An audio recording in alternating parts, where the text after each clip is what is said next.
Good morning, everyone. My name is David Porter, and I am your host and chair of this morning's Commonwealth of Learning online workshop series on micro-credentials.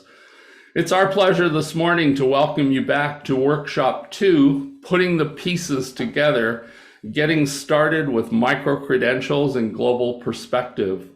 Our first workshop was 2 weeks ago on February 23rd, and in that workshop, Mr. Don Prezant, who is the moderator this morning, gave a wonderful overview of all aspects of micro-credentials and open badging.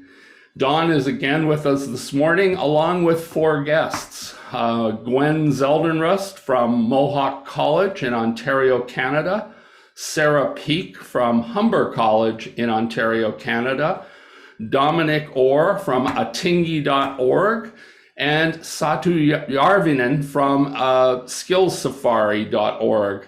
All 4 of our presenters are very accomplished professionals and experienced in the micro-certification and open badging space. Together with Don this morning, they're going to give you some on-the-ground experiences and ideas on how micro-credentials can be put together to serve various kinds of audiences in the formal and non-formal sectors. I wanted to let everyone know that the sessions will be recorded and made available on CALL's YouTube channel, and there will be a post-workshop survey. One of the reasons that we make these available for review after the fact is that some people, while very interested in the topic, can't always make the timing work for them. And because we're organizing these workshops in a kind of formal sense for review, we're making sure that we give you the best opportunity to have an experience with micro-credentials and also the opportunity to earn a digital badge for your recognition of learning in these workshops. This morning, I'm going to be starting off by telling you a little bit about that recognition of learning for your participation. We'll take a look at some of the pre-polling questions and answers we received from you. And then I'll be turning over the workshop to my colleague, Don Prezant, who will work with our guest presenters to talk about the context for digital badging and micro-credentials, present some case examples, and then end with some lessons learned. We'll also have an opportunity for some discussion at the end of the workshop. You can use the chat and the question and answer bar at the bottom of your screen to post your questions. You can definitely introduce yourself in the chat, but we would ask you to use the question and answer area for specific questions to our panelists. One of the things we're offering as a part of this workshop is the opportunity for you to have some recognition of your learning about micro-credentials. And it'll be based upon a submission that you will make, self-reflection to earn the reflector badge, to think about what you have learned through these workshops and how you might engage colleagues in learning more or applying some of the ideas that you've learned. There are 2 kinds of digital badges, and they apply to both the workshops that we've offered. The Missing Pieces, which was our first workshop on February 23rd, and today's called Putting the Pieces Together. You will have an opportunity to earn the Reflector Badge, and all of our presenters will be awarded the Ignition Badge, the Igniter Badge, for their work in igniting your thinking today. Here is the result of our pre-poll workshop, and you'll find that everyone involved has some role to play in education, with the bulk of our participants being from the tertiary education sector, about 40% in higher education, but also education and training, nonprofit, private and non-governmental, secondary, technical and vocational education. Most of you are instructors or teaching faculty trying to make sense of micro-credentialing. And that's one of the points we wanted to make this morning, is that in Europe and in North America, Australia, and New Zealand, there's been considerable discussion about micro-credentials for the past number of years. And it may be a somewhat new topic to everyone who is participating this morning. And we're hoping that today's workshop, which will begin with a review of some of the key concepts and then lead to the case studies, will be helpful to you.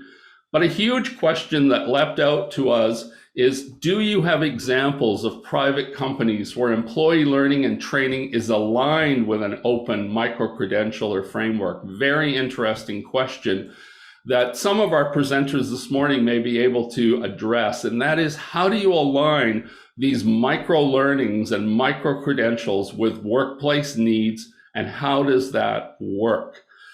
The other question has to do with standards and specifications, so that we're not all operating in a sort of idiosyncratic framework in our institutions.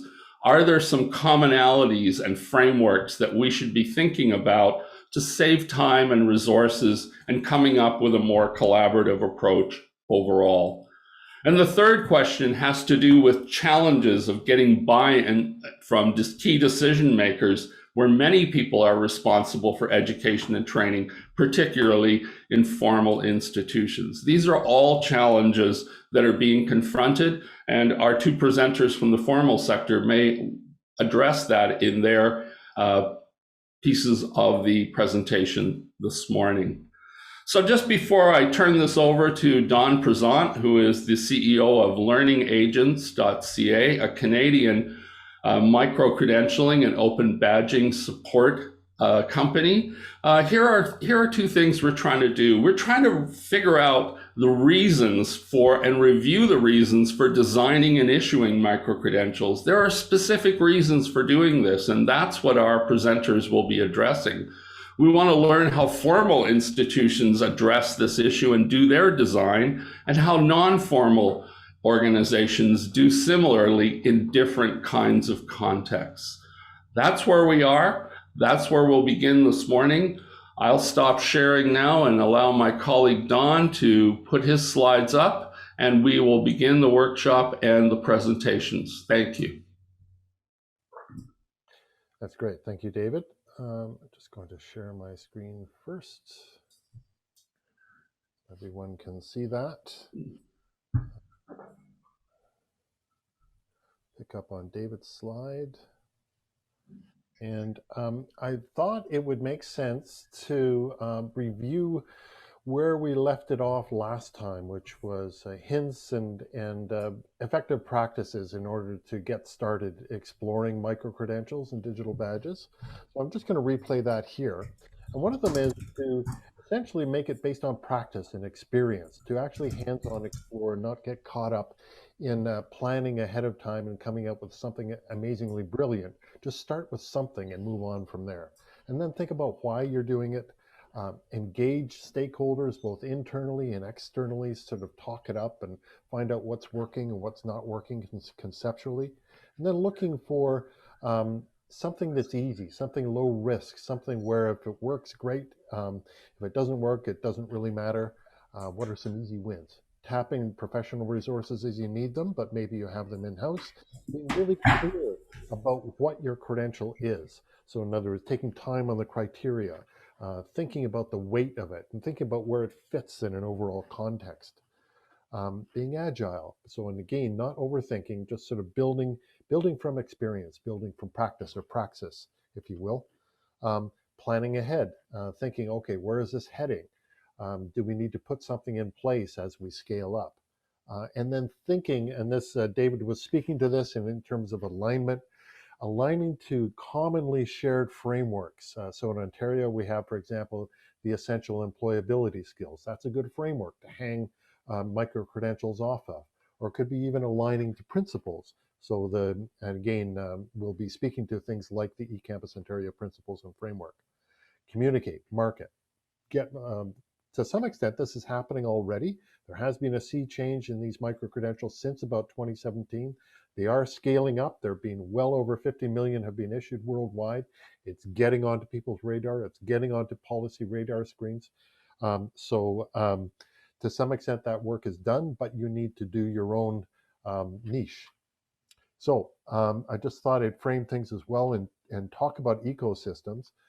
Post-secondary institution can be an ecosystem. It's got different departments and different areas of operations internally, but it also interacts through lifelong learning with feeder high schools, other institutions, um, community organizations. You have accreditation bodies, perhaps apprenticeship authorities you're dealing with, certainly professional bodies, industry bodies as well, and then employers, of course, business associations, and then governments who are helping perhaps permanently fund or externally fund some of your operations and are concerned about the results. Um, I just did this yesterday, and this is based on some work done by Penn State. It's just looking at the kinds of credentials that post-secondary institutions can be issuing. There are a number that come out of curricular work, and RMIT has a lot of great examples in this area. But you also have cross-curricular, so in other words, program learning outcomes. So Deakin University, their graduate hallmarks are a great example of these kinds of cross-curricular micro-credentials. And then co-curricular, that's maybe a bigger thing in North America than other parts of the world, but it's something where if you get involved in student bodies, et cetera, you're developing, for example, leadership skills, and those deserve to be recognized as you move out from post-secondary into the world. But once you're in the world, you have an ongoing need for education. So there's what's Penn State calls the open curricular. So that could be MOOCs or even micro learnings. You have what I call lifelong curricular. So that starts bringing in underserved adult populations, but also people coming back for con ed courses, things like tech boot camps or people whose careers are in transition. You also have custom curricular, what I would call contract training, for example, partnerships. These could be even applied research partnerships with companies and the post-secondary institution, but also, again, government involved, perhaps seeding programs and things like that, what I'm calling external public programs. And then Penn State carved out this space for the idea of managing the development of your faculty. It could be they need certifications in order to talk about diversity or health and safety, things like that, but also they might need to be certified in specialty skills that need to be developed or simply developed as educators. So the Ontario Extend program, which is now being extended into Extend Africa, my understanding, through the Commonwealth of Learning. So basically, this is something we lay out to higher education institutions in Ontario that I work with wearing another hat, is to sort of lay the foundation, find early targets, design a pilot, and basically iterate based on that pilot and improve as you go. A number of resources can support that. And we can allude to those or even share those after if people are interested. But essentially, there's a number of ways of moving forward with it. So aligning, we were talking about alignment. So this is the eCampus Ontario micro credential principles and framework. Sarah is going to be speaking to this, so I won't dwell on it. But that's one that you might say, this is how we're creating our micro-credentials using these principles, this framework, so people can look at it and think as a gestalt moment, okay, I understand what that credential is about.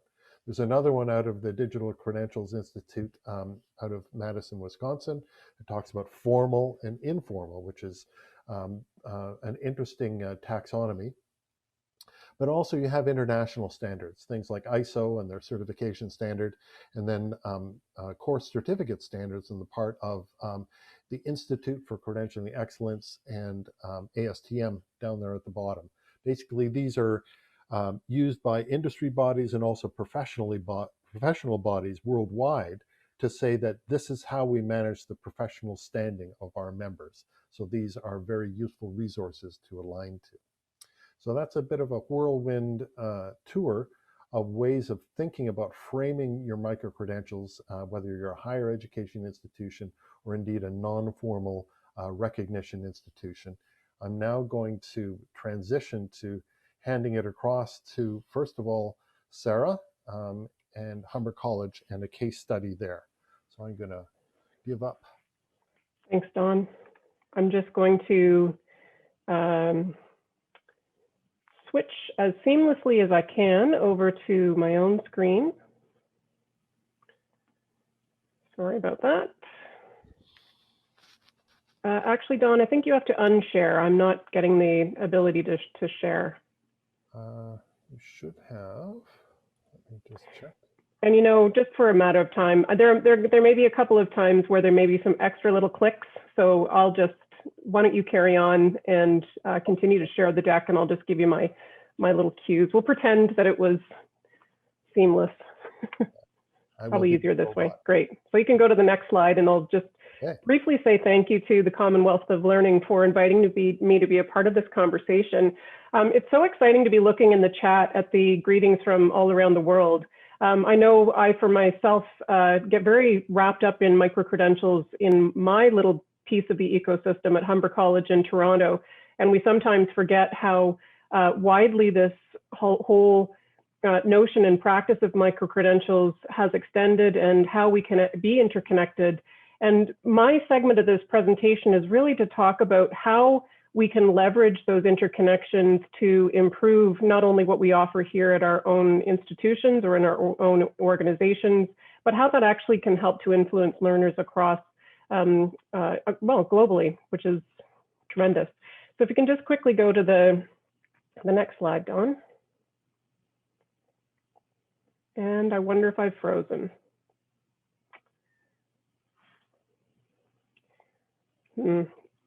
I'm not sure if you can hear me at the moment, but yes, we hear you, Sarah. Okay, I'm going to turn off my video. Okay, and you're on my blue slide. Perfect. So this is just a really brief snapshot of the many definitions of micro-credentials that are proliferating in Ontario alone.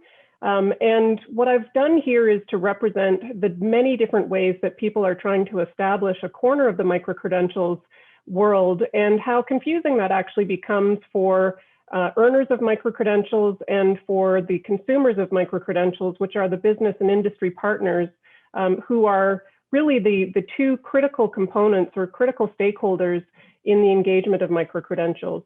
And we spend a lot of time worrying about how to define a micro-credential, and it really, I think, actually holds us back in terms of taking some of those initial steps that Don talked about in the opening slides that he presented and shared. If you can just go to the next one. What I try to speak about at Humber is that we want to be aligned standouts. What I mean by that is that we need to have enough alignment among ourselves as deliverers of micro-credentials that there are some commonalities and some common factors that will advance the opportunities for earners of micro-credentials. But at the same time, particularly as a post-secondary institution, we need to have the capability to stand out among our peers and to offer micro-credentials as part of our extended offerings of our post-secondary credentials and training. And so there needs to be some capability for differentiation. And so there's a tension between that need for alignment and the need for distinction. And I think that this is where that opportunity that something like eCampus Ontario can present to us. If you can go to the next slide, thanks. So eCampus Ontario, as Don mentioned, has created a series of principles and frameworks that really can help to establish some of the basic common principles that we should adhere to, and give us some guidelines for how we can interconnect our micro-credentials within the ecosystem. And what I like about the eCampus Ontario solution, it is Ontario-based, it is in Canada, but it is extensible, and I think has value that it shares across not only Canada, but also hopefully across some of your experiences as well outside of Canada. We have adopted a number of the principles and components of the framework at Humber, but what I like about it is that it gives us the flexibility in each individual context as we develop a micro-credential at Humber to not pick and choose, but to emphasize in each example certain things to a greater or lesser extent, depending on the context. Always at Humber, we try to ensure that our micro-credentials are relevant to the labor market.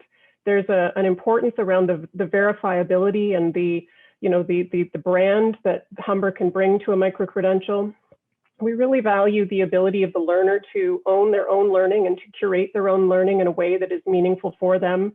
And we see the extensibility of microcredentials and the ability to develop pathways to and beyond foundational training to be an essential component of a microcredential. And so we use these principles, I would say almost universally across all of the microcredentials that we deliver at Humber.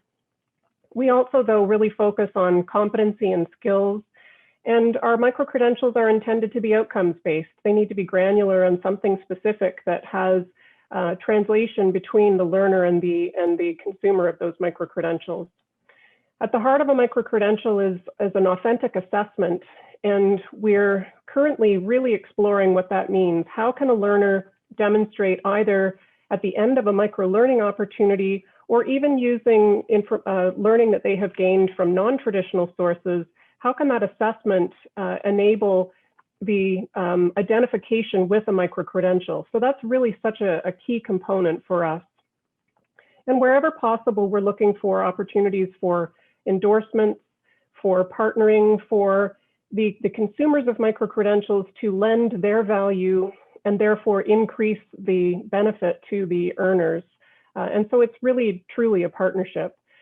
So there are other elements of the eCampus Ontario framework that appear in some of our microcredentials, and we feel the ability to be flexible within this kind of an approach.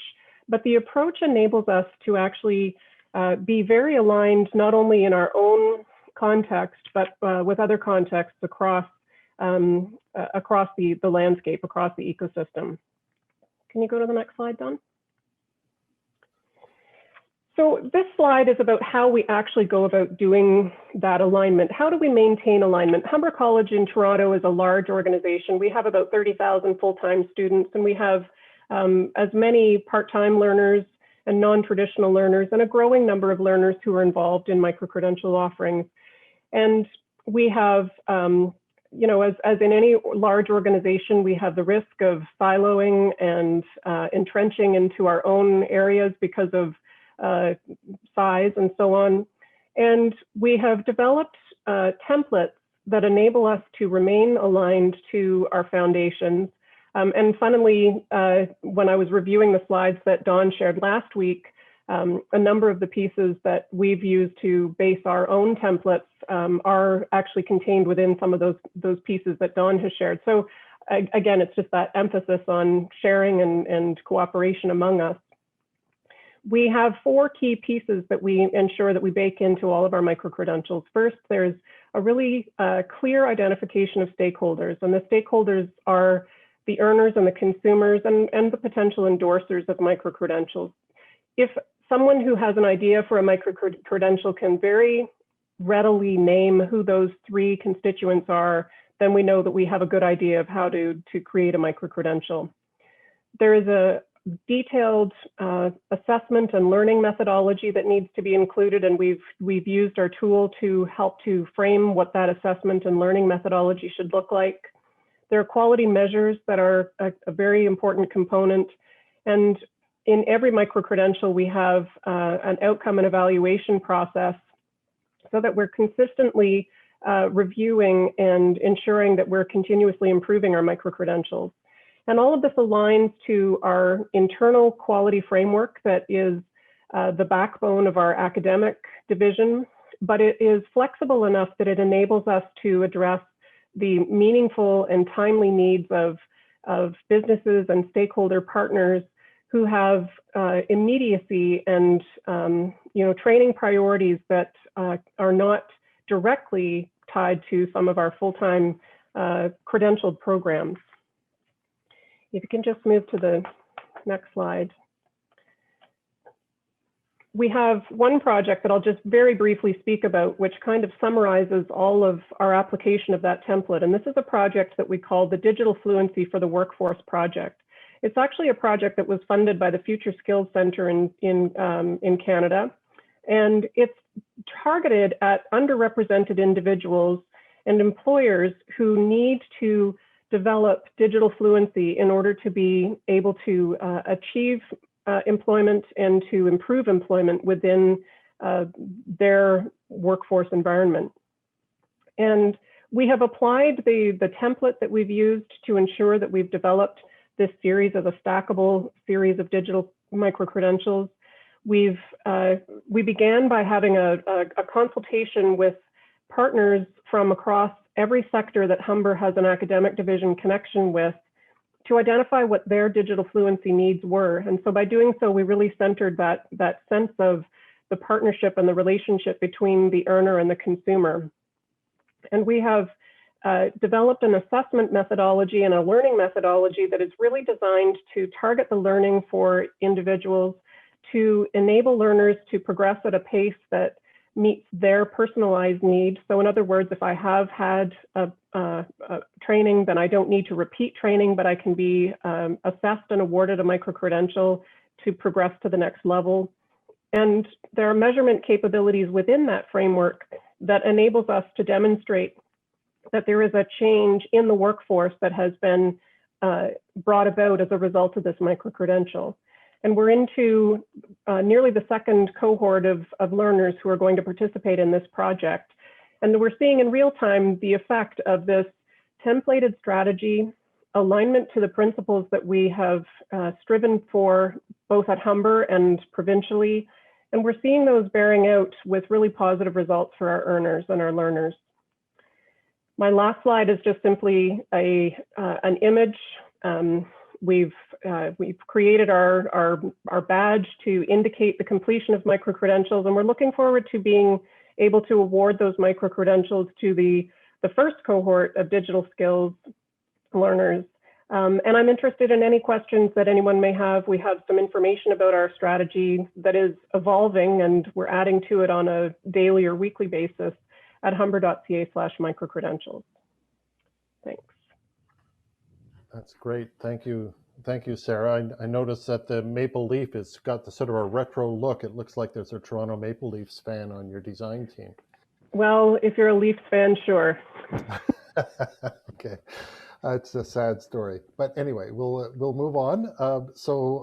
Mohawk College is very much an early adopter in this journey, and they have a lot of war stories to tell us. And Gwen Zeldin-Roos, who better than Gwen Zeldin-Roos to tell us that? So Gwen, I'm going to start advancing the slides for you. Thank you, Don, and thank you. I want to say thank you to the Commonwealth of Learning for this opportunity to present today. My segment is just to give you some practical tips about getting started and some lessons that we've learned along the road. I will touch on some of the topics that Sarah mentioned and give you the practical, how we experienced those topics from the practical perspective. So in the next few minutes, I'm going to lead you through Mohawk College's micro-credential journey, and I'm going to use specific projects to demonstrate where we were when we started and where we are now.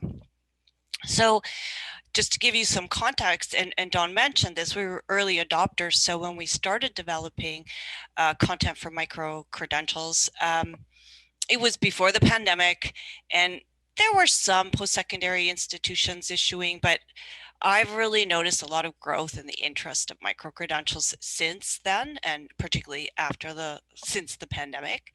And a lot of it is due to loss of employment and the need to get employees retrained quickly. So that's what I think a lot of post-secondary institutions here are looking at micro-credentials for their potential to do that. And in post-secondary education in Ontario, there wasn't really a lot of interest from the government for funding, not like there is today. So today, the government is really taking a close look at micro-credentials, and they're beginning to formulate strategies around funding. So however, when we started, like I said, we were early adopters, so we started issuing micro-credentials. There wasn't a lot of direction. So we turned to CanCred. So CanCred has a system, and we use their badge system design workbook to start designing our first set. And Don, oh, sorry, not yet. to design our first set, and then later we started using the eCampus Ontario framework that Sarah mentioned. We started using that to design and develop our micro credentials, and currently we're working with that eCampus Ontario framework to adapt it to our Mohawk specific needs. Okay, Don, you can go ahead. So this is our first project that we took this small non-credit employment focused course that we run in City School, which is part of Mohawk College. It's our one of our access initiatives, and we created this micro credential. As I mentioned, it's employment focused. It was a really small step, but I'll tell you, we really learned a lot. I think we learned the most from this one. We learned a lot from it. We worked in collaboration with the Hamilton Port Authority, and Hamilton Port Authority has a good reach in Hamilton. They lease land to 200 plus local businesses, but they're more like an umbrella organization. So they're not the actual employer, but they do tie the employers together. So some of the lessons we learned from this one was, while our partner on this initiative was the Hamilton Port Authority, we really didn't have consultations with the individual employers who were going to be looking at these micro credentials and hopefully hiring the holders. So there was a bit of a disconnect. The employers didn't understand what the micro credentials were and what they represented. Also, we noticed we hadn't really articulated the skills that the students would have and when they completed the course, which really didn't help employer understanding. So not only did the employers not recognize, but they didn't understand because we weren't articulating it well. And there was no assessment. So we had no assessment. We weren't validating the skills. That would have been really difficult to rationalize why employers should hire. So it was a really great, fabulous learning opportunity. And we took these lessons into consideration for our next project, which is on the next slide. And this project, we applied those things that we learned. We started working directly with an employer. Our partner was Thrive Group, which is a largish long-term care organization in the Hamilton area, and they really understood what we were trying to do. They understood what micro credentials were, and they valued the concept. And we worked with them. We talked to them about, what skill sets do you want your employees to have? So they helped us identify, and we also worked with them on the assessments, and so we had some nice valid assessments in place. We really applied our lessons learned, and I was really happy about that. But there was some more lessons to be learned, because as you can see, we had 3 different micro credentials embedded in this actually only 30-hour course, and it was just too many skills and not enough time. So we had 3 skill sets, and then we had a milestone badge. So we found it really difficult to fit the content in, and students have enough time to complete the assignments. And you're always told, don't look at hours, look more at competencies, but hours are important to a degree, but not to the degree that they would articulate what the skills are. So what we learned here was you really need an appropriate amount of time related to the skill that's being learned and assessed.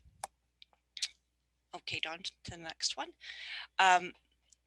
So with that concept of time in mind, we looked at, we need to go bigger.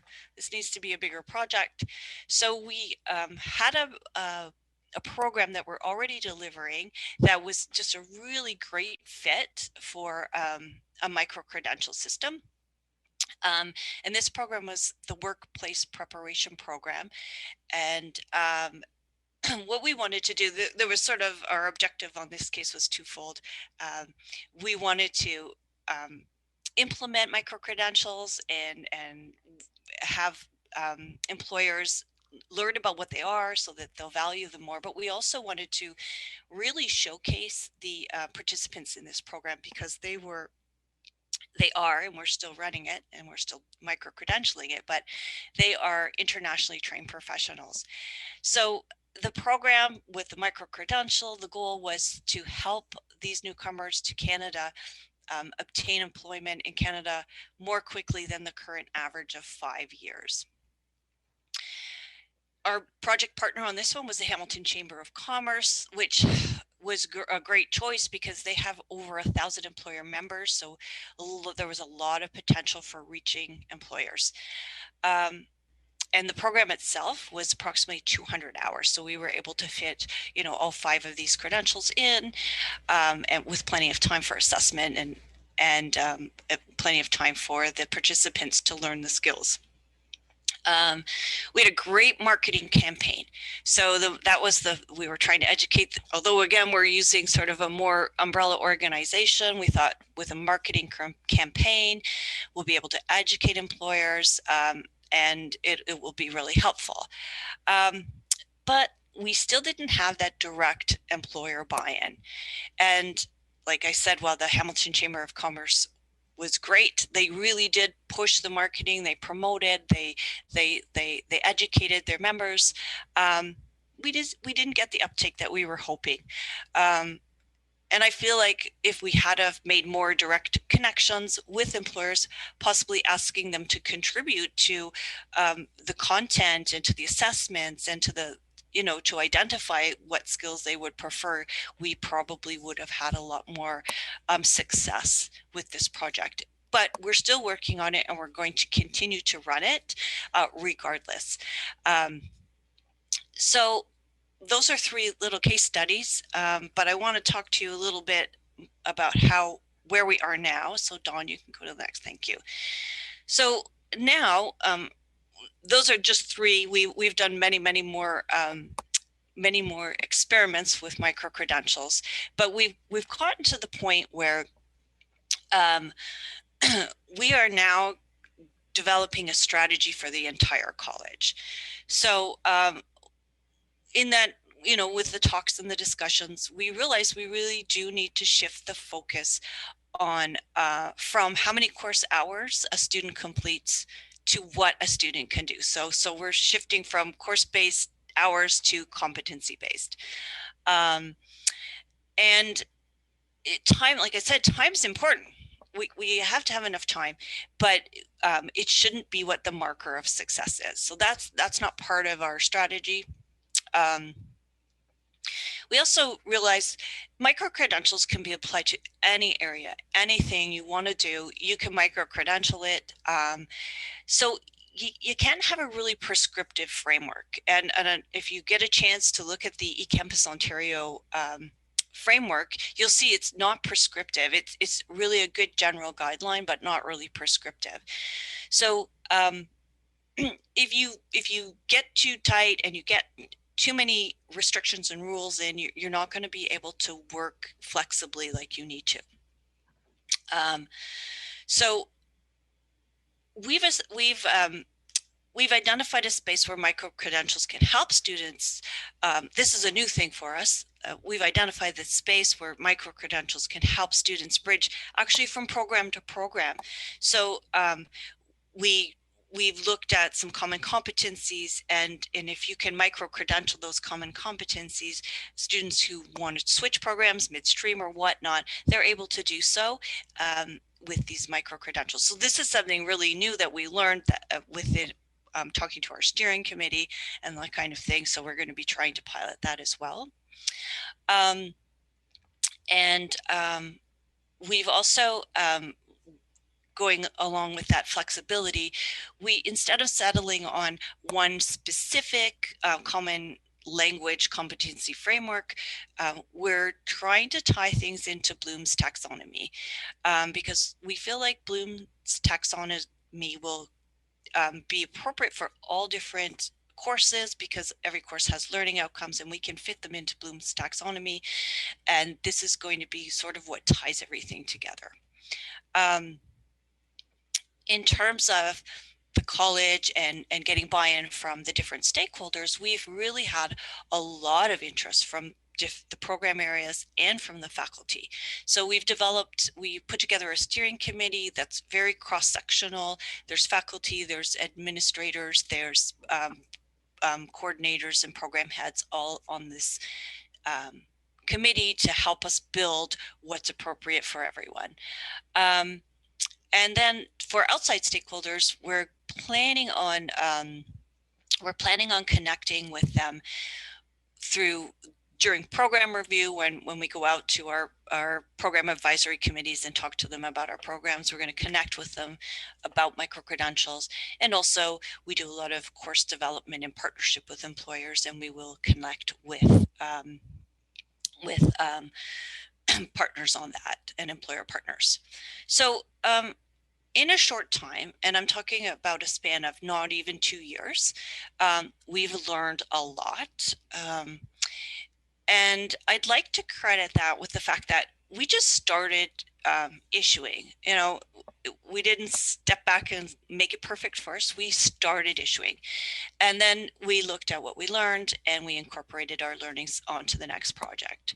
So I think the most important thing to do if you're just starting is start somewhere, start small. And the other thing, and I know that Sarah's mentioned this, is focus on assessment and the skills that participants will have when they're done. That's really important to articulate. That's what makes it meaningful to employers. And then if you can, get employer buy-in before you start. And if you're working with them from the beginning, you automatically have some acceptance once you release your micro-credentials to the world. So that's it. Great. Thank you. Thank you very much, Gwen. That was awesome. I think my big takeaway is just getting started, the notion of iterating towards ecstasy and focusing on assessment. So that's wonderful. I'm going to pass over to Dominic now and still drive the bus. So Dominic, I'll go to your first slide. Yeah, thanks very much. And what a perfect segue. You'll see I've just actually had a comment from someone, why am I showing my background? There's always two reasons. One, I'm actually using Zoom on my browser because we're not allowed to use the proper program. Secondly, I think it's good just to show that we're, most of us, not in the workplace, but we're at home. And the kitchen, I think, is a nice place to be because it's about experimenting with things. And this is definitely an approach we're taking to credentials. So I think it's a great segue now to move on from what Gwen was just saying about, just get started and see what you can do. And this is a quick summary, I suppose, of where we are with the situation I'm going to present to you in a minute, which is about our learning platform, which is called Atingi. Basically, as I've said here, the challenge that we see is providing valuable credentials from a non-formal education provider. And that's really where I'm going to be telling the story from. So Don, if we could go to the second and then the third slide. Yeah, and just go on to the next one, thank you. So where we start from, this is always the case, I think, when you come from a non-formal perspective, then you kind of start from outside and then work inward, as it were. So where we're coming from is, firstly, what are the changes in the world which are creating new necessities, new needs for learning development, and kind of driving this push towards a learning society. Of course, we've talked about learning society from at least the 70s, if not before that. But I think now we're really noticing there's so much changing. And at the moment, I'm rather ironically talking about the flat world, in the sense that there's many, many things happening all over the world at a very similar time, and we're leading to the same kind of challenges. And this is why one can also say, okay, the world is beginning to spin faster. We're talking about digitalization having many changes, but providing also many opportunities to us. And this creates exactly this kind of skills need, which is something we're trying to fulfill with our learning platform at Atingi. If we could go to the next slide, Don. And the point about this is if we look into economic theory, what we can actually see is the way that societies develop and the way that all of us actually really kind of can improve ourselves is through collaboration and exchange. So we need to also looking for not only educational experiences, but also a documentation of those experiences which help exactly this process, which are helping really ensuring that people can collaborate and exchange. And I think one way of looking at the new interest in micro-credentials now is to say we're actually looking at alternative forms of certification, also alternative forms of providing learning, which can really kind of help this process of collaboration and exchange. Okay, so let me just tell you briefly on the next slide then something about our project itself. But this is just really to show the starting point. So our project, we are a digital learning platform. We are a project run by the German International Development Agency, GIZ, which means then we are a project from the Federal Ministry for Economic Development and Cooperation in Germany. And our focus is, as you can see, this vision, which we've only just recently formulated, which is we would like to see digital learning provided across the world, which is inclusive, accessible, relevant, safe and secure for all. And this is because we are convinced that digital learning has a huge role to play in fulfilling these skills gaps, basically in providing new learning opportunities, and also in really helping people kind of develop these collaborative skills frameworks that everyone needs to really be working to their full potential. And we also see, as you see, if this is our vision, then we also think it's not happening at the moment. And that's why we have positioned ourselves as a Tingy, as what we call a global public good in this sense. We have a particular focus at the moment, at least until the end of the year, on Africa. And this is also why we are working in collaboration with the Smart Africa Alliance, which is has a membership of 31 African countries.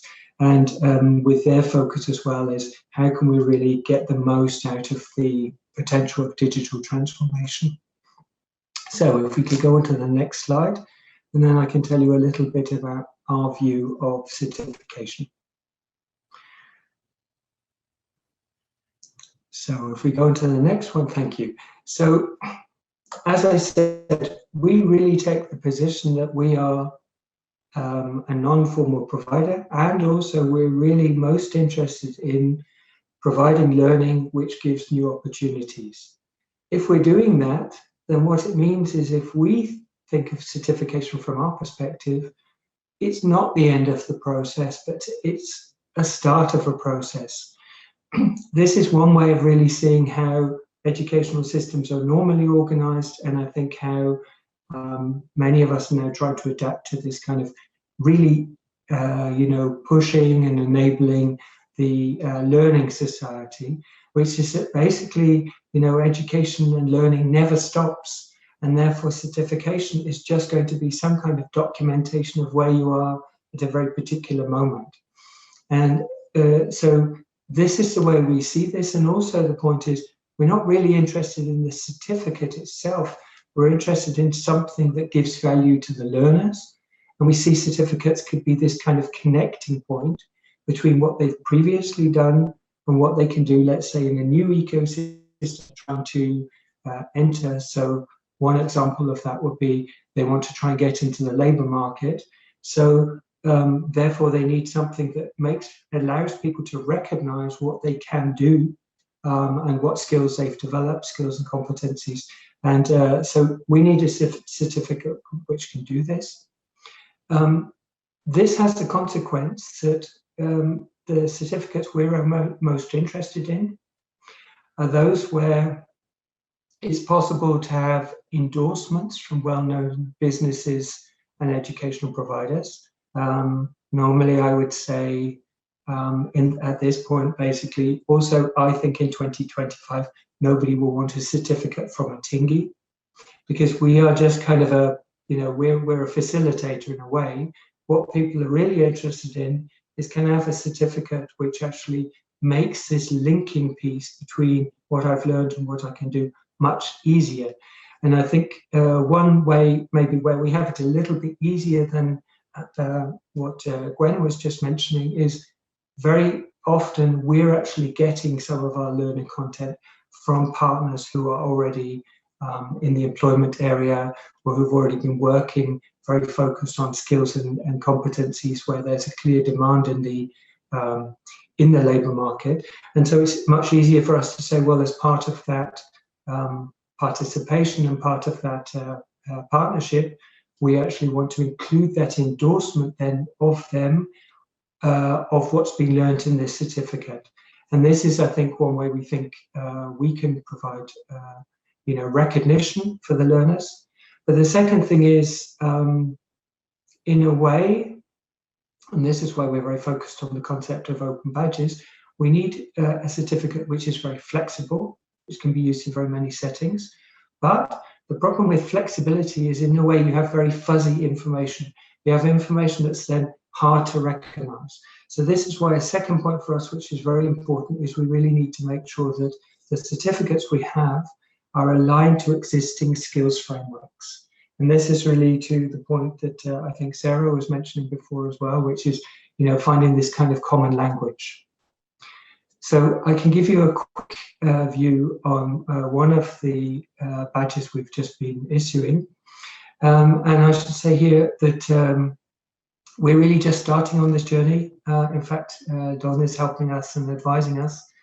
Let me tell you something about this. So what you can see here on this picture is actually an open badge, a digital certificate, but really an open badge.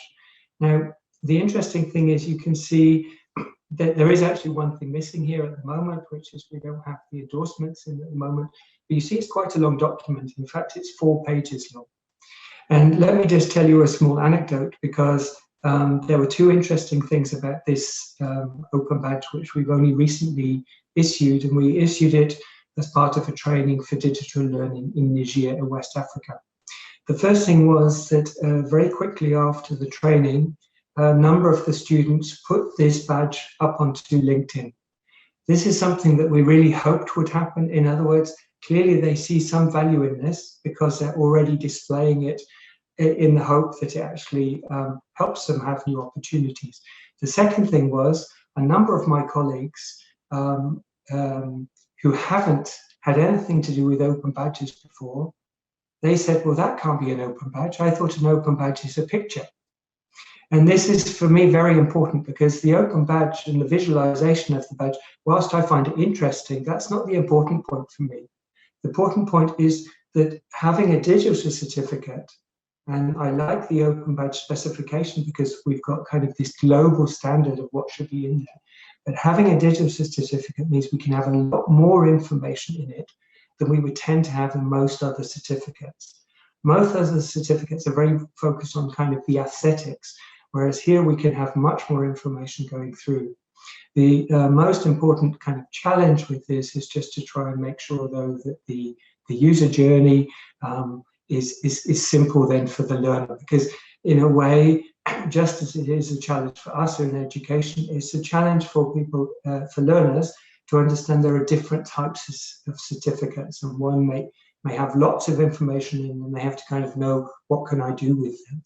But just to summarize then, the key requirements we have for the certificates we're developing is, number one, it has to be valuable to the user. That's absolutely the main point. Secondly, it should be comprehensive, so that's why I particularly show you this, which is 4 pages long and could be longer if we've got once we start getting endorsements in. It should be aligned to pre-existing standards, so it can be fuzzy but connect to things that are recognized by others.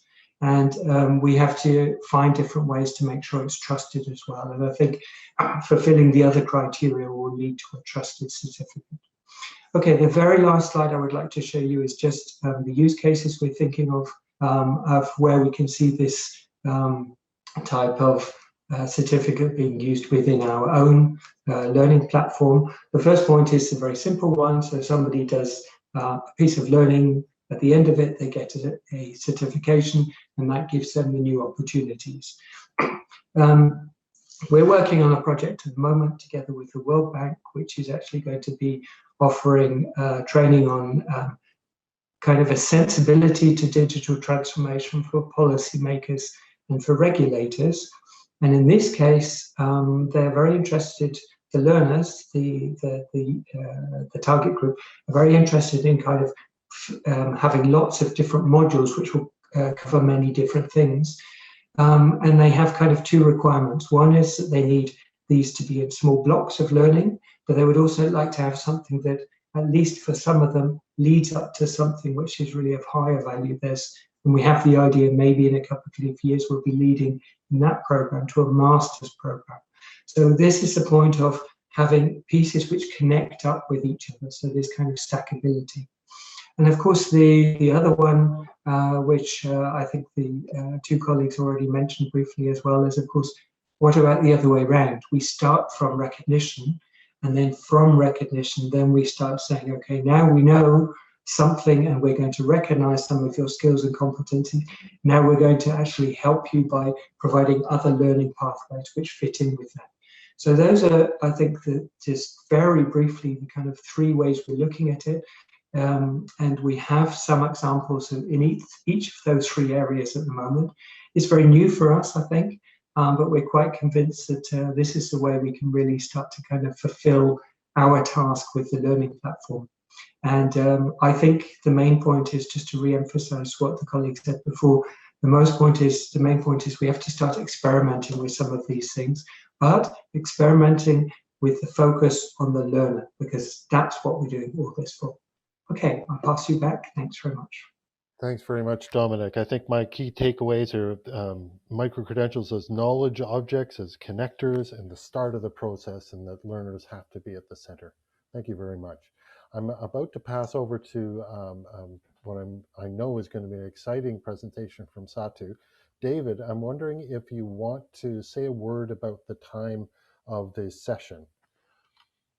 Yeah, that's good, Don. Thanks so much. Yeah, we are running a little long, and so we're going to aim to complete in about 20 minutes total. So that is about 15 minutes after the hour. So I don't want to hold back Satu's presentation on Skills Safari. So let's move it there, Don, now. Great. Okay, will do. Okay, great. First of all, for me, it's a good evening, everyone. My name is Satu Järvinen, and I'm calling in from in the middle of a terrible snow blizzard in Finland. Let me start by thanking the Commonwealth of Learning of having me here with you tonight or this morning, as you will.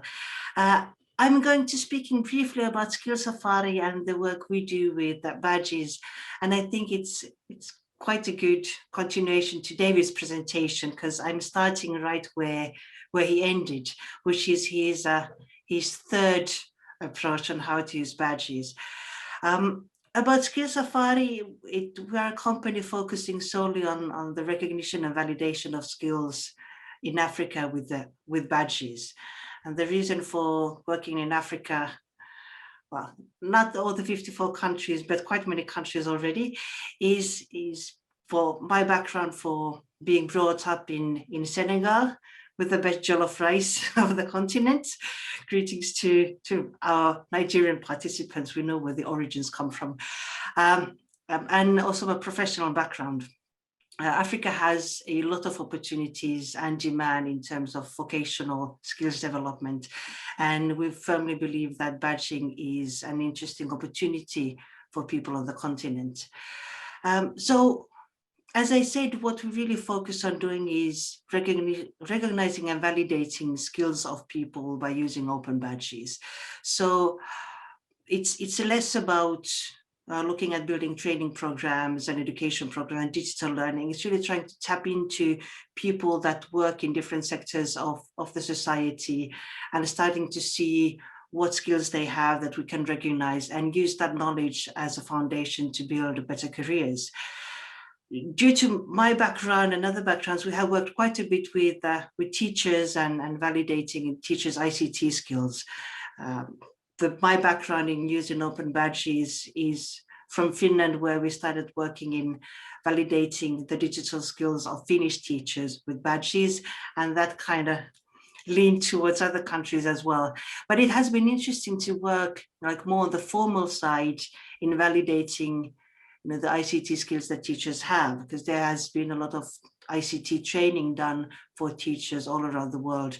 But this time we're really looking at what are they able to do in the classroom with the students, like what they have retained, and also informing governments on what skills are there and what they should focus their further training efforts on. And also the interesting differences of, are there some bulks of information and knowledge in a certain city or certain education sector. But more than just teachers, like the real interest is focusing on the informal sector of the African continent, which is a lot of people. The way we work is to partners in different countries. You always find an organization that works in developing skills in a particular country, providing training, and has the local connections that we as a Finland-based organization cannot have. And then trying to see how we can enrich the offering that that organization locally has by the skills validation that we want to do. So currently we are looking at badging different skills in Senegal, naturally, in customer service, in small-scale entrepreneurship, in agriculture, people working as electricians, your taxi drivers, your bodas, or people in the retail industry in general. So looking at customer service skills, mainly entrepreneurial skills, but in electricity also like your fuller vocational skills. We're also looking at validating innovation capacities of young entrepreneurs. We're looking in Nigeria at working with construction workers and validating the skills that people working in the construction industry have.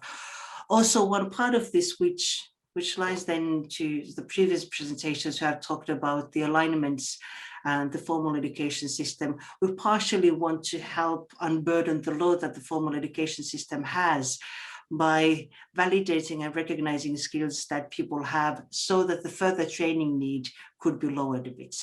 And I think we can continue to the next slide, please, Don. Great. So really the big focus on the work that we do is trying to shift the paradigm from training that leads to certification to an approach where we start by the validation of skills, and that information leads to further training that leads to more validation. So starting from the end compared to what traditional education is. Naturally, vocational education and training, recognition of prior learning has been a central part of it for a long, long time. And I think in many countries like Finland, Germany, and so forth, badges have come to offer us a more flexible, faster way to do recognition of prior learning. So in that sense, we are not doing something very, very different. We're just doing it in a new way. And as I mentioned, gathering data is very, very important part. For the individual learner, it's very important to be able to tell them, what skills they have, especially when we talk about the informal sector people. They don't necessarily know what they know. And by offering them badges, and validating existing skills, we can give them the sense of what capacities they have and build their self-image as qualified, good, skilled people and learners, and guide them forward by saying, okay, well, if you know customer service, if you know your basic math, maybe these other skills are something that you already possess or something that you could attain very easily. We look very much at micro credential. We look at very small things that we start validating. We look at, for entrepreneurs, your ability to for instance, creates a small online video. So shoot a video with your phone and send it forward. But instead of a linear pathway, we look at this constellation of opportunities and skills that the world provides so that people can pick and point and start building their own profiles, their own skills and competencies map that guides them forward. And really source around, because life is not about always completing an entire degree. It's about a skill that you really need right now. Also, I forgot to mention earlier, working with the employees is crucial. So we want to go to them and understand what they need at the moment, but build on top of that to, in a sense, protect the learner and look at providing a more holistic view of skills. So if they said, I need somebody work at the cash register, we will say, okay, well, cash register is a good thing, and somebody should know, but also how to serve your customers and maybe do some other things that person can then use later on. Also, we lean sometimes to the Finnish vocational education programs and curricula to look at, okay, so what does the formal side really do? What do they have in their programs? What is there something that we can use in our badges? Also, it helps us to build structure, to not just look at knowledge, but to look at the knowledge that the person needs to have, the mastery of work processes that the person needs to have, and the mastery of the tools related to the work. And naturally, also soft skills are something that we really want to focus on and build a part of badges. Something that we then practically do is in our badges, we always have the skill and the criteria that the person has to meet in order to get the badge.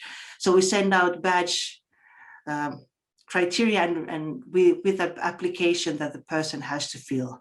And usually leaving that quite open. So you can send us documentation, you can send us a small video, you can send us a small explanation of how you work on this thing.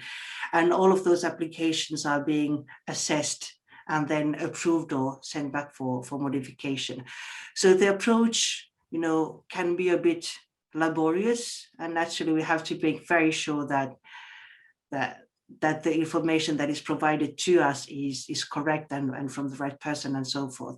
But that is also why we want to make our badges very small, so that each individual gets the feeling that they are able to apply for the badge and can get it.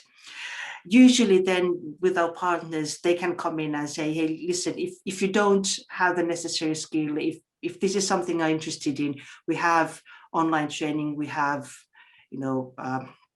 contact training provided, so you can come and you can also get a badge, then after those trainings, or complete the badge assessment after you finish our training program. So we have that side as well, but the training follows the certification in a sense. And I think we can move on to the third slide. This is actually, Don did a massive job in doing this fantastic slide that I think I'm going to steal forever.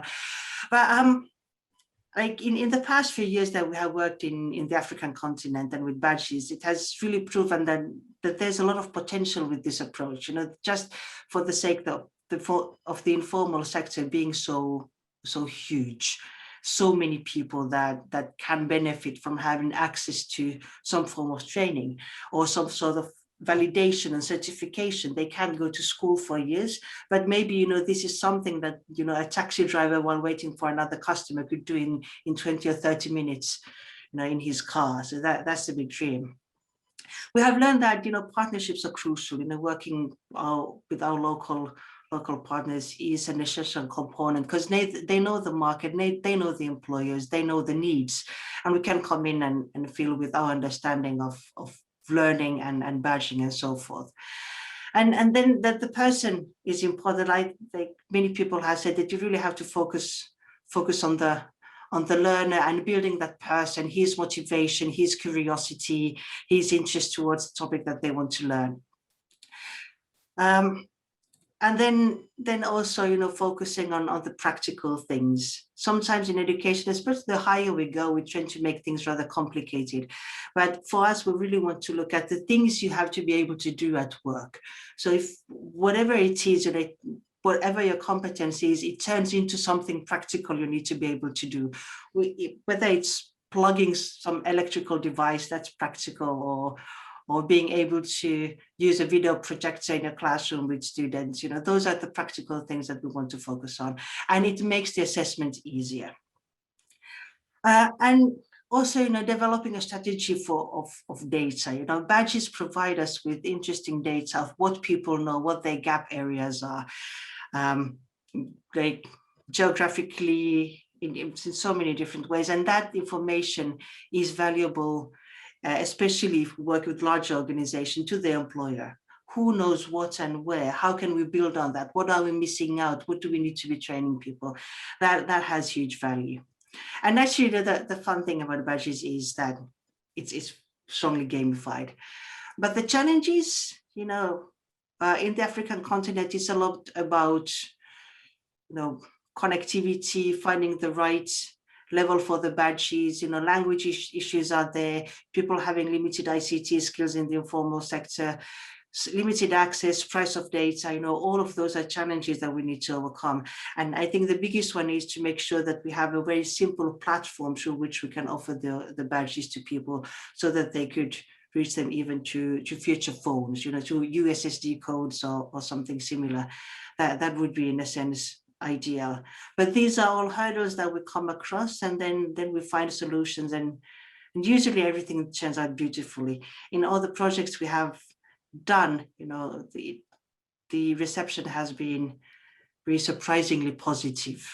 We have expected them to go well, but it has still been a surprise. So I have a very strong feeling that this is a good approach to further develop in the continent with the partners, and see what kind of positive impact together we can make with badges. So I think that's enough for me for tonight. I'm happy to answer any questions. Back to you, Don. Great. Thanks very much, Satu. I think my key takeaways there are to start with recognition and validation, very similar to what Dominic was saying, and then to just be very practical, adapting existing resources. Don't try and be too fancy, and keep it bite-sized. That's great. Thank you very much. So David, I'm going to switch back to you. Thanks, Don. I think that in the interest of time, we're going to have to really just limit this to one possible question. And I think the question that most people are interested in is really about, how do you get employer endorsement for these badges? What makes them meaningful? And what have you found in your experience in dealing with employers? So I'm going to toss it out to the whole panel, set of panelists, and feel free to just give your answer to that. Is, how do we make this notion of digital credentials, digital badging, important to employers, so that they can depend on it as skills that they know the individual will have? Tossing it back to our panel. Go ahead, Gwen. So in our case, really, we just get out there and we talk to the employers and say, this is what we want to do. Do you want to work with us on it? And ask them, what skills do you think are important? Because instead of telling them, we ask them, and they feel they can collaborate with us and that their voice is heard. And so as soon as you get that buy-in, they will accept what you've built. But just get out there and talk to them. Just approach them and talk. Thanks, Gwen. Sarah, are you having any luck getting actual endorsements on badges? Yes, we are.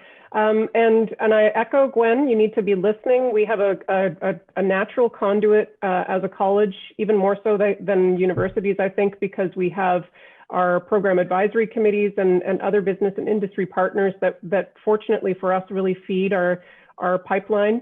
But it's really about, I think, that consistency and that underlying value of a micro-credential. We need to be so clear with our business and industry partners and with our earners of micro-credentials what value it is going to be for them, so that they know that there is something worthwhile, and therefore they come to us with their ideas and their training pieces, and they say, we would actually like this to be a micro-credential. We would like that signified badged learning to be something visible, and we will endorse it. We'll actually put our stamp on it, so that others can see that we have a partnership with you. There's a mutuality there because of that. Satu, what are you finding? In my experience, the private sector is usually very forthcoming in joining and working on this and putting their stamps on the badges. In a sense, it gives them an opportunity to sort of visualize and formalize, in a sense, things that they are working on. So their major concern usually is about, if they just have to view badges that people have received from others, that can they trust them? So that's why when you engage them from the very, very early stages, it builds the trust towards the system and the approach. And after that, they are rather supportive. Thanks, Satu. Dominic, you have the last word. Okay, well, I agree with everyone, of course, but I think the basic tenet is try and solve their problems. That's essentially what it is. I mean, especially now through the pandemic, through so much change happening in the labour market, they've got a lot of burning issues, and part of that is recognition and how to deal with new developing occupational pathways, and that's this is kind of the bit where we can make the nice link. Thanks so much for that. And thank you to all of our panelists, Sarah, Satu, Gwen, and Dominic, for your valuable inputs this morning, and to Dawn for being the moderator. And if Dawn, you could just put up the slide on how to earn a digital badge for reflection in this workshop series. I'll talk through that and then we'll wrap.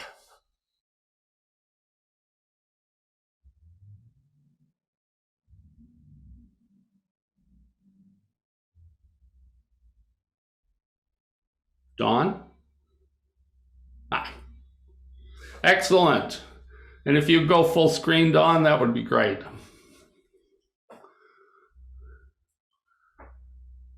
Thank you. You will have the opportunity to earn a micro-credential for your participation and through a submission you'll make on reflection on today's webinar and the February 23rd version as well. Within a few days, you will receive an email as a registrant in the conference, a link to a micro-credential submission form for reflection on this workshop. You'll get a chance to review the criteria to earn the digital badge, and you will also have to click more to see the entire set of requirements. Dawn? What will pop up will be a form, a screen with your name and email address, and an opportunity for you to submit 2 pieces of reflection that will be put into the text blocks provided, no more than 250 words. And finally, you'll have to certify that you've participated in the workshops or viewed the video recordings and that you've accepted the terms and conditions. And following that, you'll be sent a link to claim your digital badge, which you can use in LinkedIn and other social platforms. It will also give you the opportunity to receive a secure PDF form, which matches the digital badge and serves as a certification for your reflection as a part of this workshop. Thank you, Dawn. Next slide, please. We'd like to thank you all again, our participants and panelists, as well as my colleagues, Maurette and Kirk, who were in the background fielding questions, and there were lots of them. And we apologize if we didn't get to them all, but we tried as much as possible to answer in real time.